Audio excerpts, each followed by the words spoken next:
Hello बच्चों, कैसे हैं आप लोग। आज मैं आपको सिलेबस तो आपको पता ही हमारा चेंज हो गया है। 30% सिलेबस हमारा रिड्यूस हो गया है, जिसमें कैपिटल एडजस्टमेंट एडमिशन में से हटा दी गई है और उसमें बैलेंस शीट नहीं आएगी एडमिशन में से।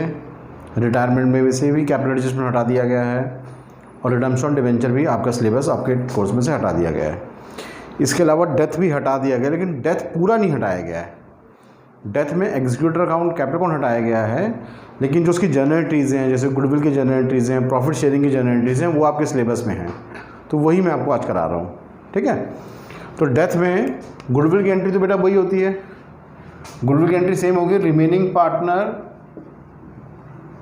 टू रिटायरिंग पार्टनर, जो हमने रिटायरमेंट में सीखी थी गेनिंग रेशियो में, ठीक है। इसमें कोई चेंज नहीं है, सेम वही जो हम रिटायरमेंट में करते थे। गुडविल की एंट्री सेम होगी डेथ में। जिसमें नई चीज़ों आपको सिखानी, मैं आपको सिखा रहा हूँ आज share of profit. Share of profit, share of profit देने के आपके दो तरीके होते हैं। एक होता है टाइम बेसिस और एक होता है sales basis. Time basis and sales basis. Time basis के अंदर दो होते हैं मेथड। एक होता है लास्ट ईयर प्रॉफिट और एक होता है average profit. Last year profit and average profit कैसे सॉल्व करते हैं, इसमें लिया जाता है। इसको ज़रूरत क्यों पड़ती है, पहले ये भी समझो कि क्यों ज़रूरत पड़ती है शेयर ऑफ प्रॉफिट की। रिटायरमेंट में आपने देखा होगा हमेशा 31 मार्च को रिटायर होता है, साल के एंड में रिटायर होता है, कोई दिक्कत नहीं आती। डेथ तो कभी भी हो सकती है। अब मान लीजिए पार्टनर की डेथ जो है, हमारे ABC पार्टनर थे, रेशियो था 3:2:1। बी की डेथ हो गई, बी मरा है 30 जून को, 30 जून 2020, कोरोना की वजह से। 30 जून 2020 में मर गया कोरोना की वजह से। अब एक बात बताइए, जब 30 जून 20 को डेथ हो गई उसकी, अब उसकी फैमिली को तो पैसे देने पड़ेंगे इमीडिएट। भाई मर गया तो उसकी फैमिली को तो पैसे देने पड़ेंगे। अब उसकी फैमिली को जब हम पैसे देंगे तो 3 महीने का प्रॉफिट भी देना पड़ेगा। क्यों भाई, जून में डेथ हुई ना, तो अप्रैल मई जून 3 महीने तो उसने प्रॉफिट कमाया है, बिजनेस चला है हमारा। अब उस 3 महीने का प्रॉफिट निकालेंगे कैसे, क्योंकि आपको पता है साल के एंड में बनता है प्रॉफिट लॉस बैलेंस शीट, बीच में तो बनाते नहीं हम लोग। अब 3 महीने का प्रॉफिट हम निकाल नहीं सकते। फैमिली को मैं ऐसा भी नहीं बोलेंगे भाई आप ऐसा करिए, हम 9 महीने बाद आपको पेमेंट करेंगे, वो भी गलत है। तो हमें इमीडिएट पेमेंट करनी है, हमें इमीडिएट उसे प्रॉफिट देना है। तो प्रॉफिट देने के लिए हम लोग एज्यूम करते हैं, या तो लास्ट ईयर का प्रॉफिट लेते हैं, या एवरेज प्रॉफिट लेते हैं, या सेल बेसिस लेते हैं। इसलिए इसकी ज़रूरत पड़ती है, क्योंकि 3 महीने जब उसकी डेथ हो गई, 3 महीने का प्रॉफिट कैलकुलेट नहीं कर सकते, उसकी वजह से हमें उसे एज्यूम करके देना पड़ता है। उसके लिए कैलकुलेशन है। अब लास्ट ईयर का प्रॉफिट अगर हम लेते हैं तो यहाँ पर क्वेश्चन में लिया जाएगा last year profit into share into month upon 12। इसमें लिया जाता है average profit into share into month upon 12। Sale basis भी मैं समझाता हूँ, पहले इन दोनों पे फोकस करते हैं हम लोग।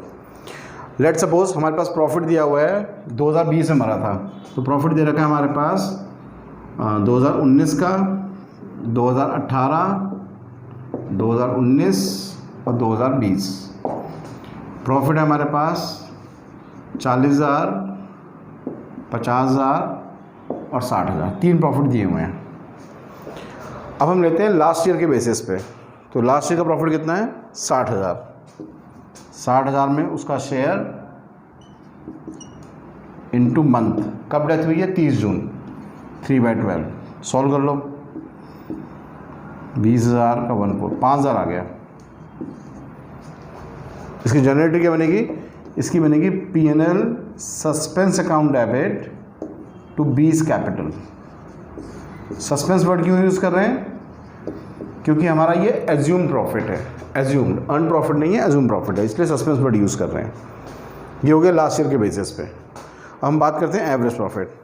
एवरेज के लिए क्या करना पड़ेगा, तीनों को जोड़ के एवरेज निकालेंगे पहले। एवरेज होगा 150 डिवाइड बाई 3, एवरेज आ गया 50,000 उसका share into month upon 12। Solve कर लेंगे,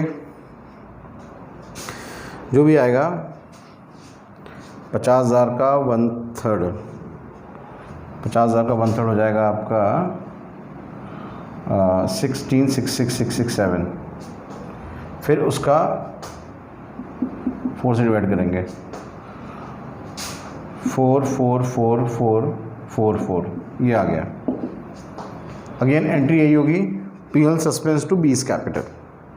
यहाँ पर एक और चीज़ हो सकती है, अगर इस तरह के क्वेश्चन में आपको न्यू रेशियो भी दिया हुआ है, ओल्ड रेशियो भी दिया है, न्यू रेशियो भी दिया हुआ है, अगर आपको न्यू रेशियो दिया है क्वेश्चन में तो आप ये एंट्री नहीं करेंगे, आपको एंट्री करनी पड़ेगी गुडविल वाली, A's capital C's capital to B's capital. ध्यान रखिएगा, अगर क्वेश्चन में आपको न्यू रेशियो दिया है तो प्रॉफिट की एंट्री ये ना हो कि आपको गुडविल वाली एंट्री करनी होगी, गेनिंग रेशियो बांटेंगे सेम, गेनिंग रेशियो जो भी आएगा इनका निकाल कर उसमें बांटेंगे। ध्यान रखना बेटा, अगर क्वेश्चन में आपको न्यू रेशियो दिया है तो P&L suspense to be capital की जगह आपको गुडविल की, जो गुडविल में एंट्री करते हो आप, सेम एंट्री P&L की भी करनी पड़ेगी आपको, उस केस में एडजस्ट करना होता है प्रॉफिट को हमें। ठीक है, तो ये हो गया लास्ट ईयर प्रॉफिट बेसिस, ये हो गया एवरेज प्रॉफिट।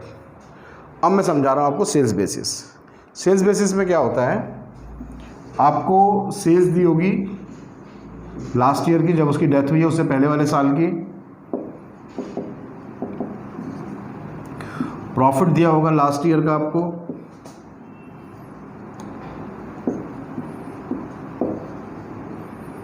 और सेल दी होगी अप टू 30 जून।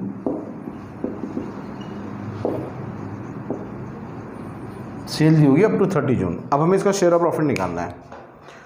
इसके लिए क्या करना होगा हमें, इसके लिए फॉर्मूला बनता है हमारा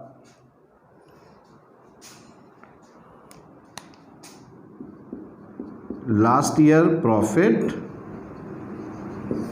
upon last year cell into current year cell into share. इसमें मंथ नहीं आता, इसमें मंथ नहीं आता। लास्ट ईयर प्रॉफिट था 2 लाख, लास्ट ईयर सेल थी 20 लाख, इस बार सेल है हमारी 4 लाख, उसका शेयर 2/6। तो ये हो गया आपका 10%, 40,000, 40,000 का 1/3 ये आ गया।